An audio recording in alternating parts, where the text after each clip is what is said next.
On a cold November night in 2022, the peaceful town of Moscow, Idaho, was shattered by a crime so brutal it left the entire nation in shock. Inside a modest off-campus house on King Road, 6 university students slept, unaware that a nightmare was unfolding around them. By morning, 4 of them were dead: Kaylee Goncalves, Madison Mogan, Xana Kernodle, and Ethan Chapin. All were stabbed multiple times in their own bedrooms. There were no screams reported, no forced entry, and no suspects. The only clue: a single knife sheath left near the bodies, and a trace of unknown male DNA. The community panicked. College students fled home. Police, under mounting pressure, revealed that a white Hyundai Elantra was seen speeding away from the scene around 4:20 a.m. But no arrests were made. No clear motive emerged. And whoever committed the murders had vanished into the shadows. Hundreds of miles away, in Pullman, Washington, a criminology PhD student named Bryan Kohberger was watching.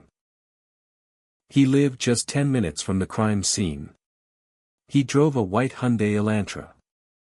He was studying the psychology of criminals, not just to understand them, but, as many believe now, to become one. His classmates would later describe him as cold, obsessive, and intensely curious about murder. Months before the killings, Kohberger had posted a Reddit survey asking ex-convicts how they felt while committing their crimes. He wasn't just reading about killers.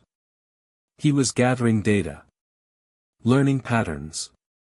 Crafting control. But what he didn't know was that he had left behind a trail.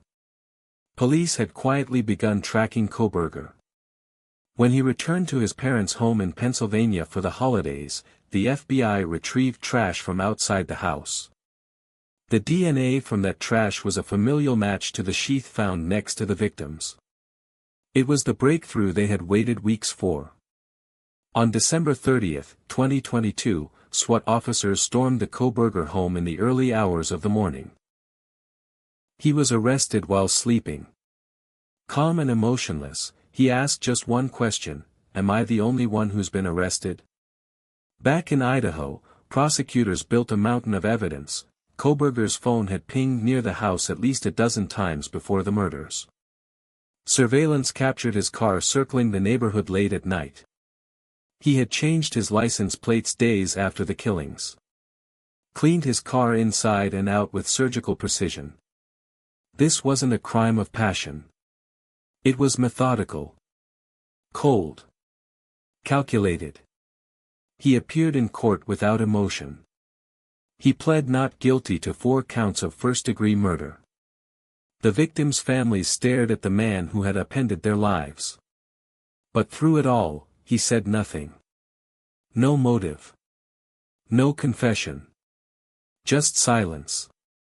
Then, in July 2025, just before the trial was set to begin, Kohberger made a chilling decision. He pled guilty to all 4 murders in exchange for life in prison. No death penalty. No courtroom showdown. No explanations.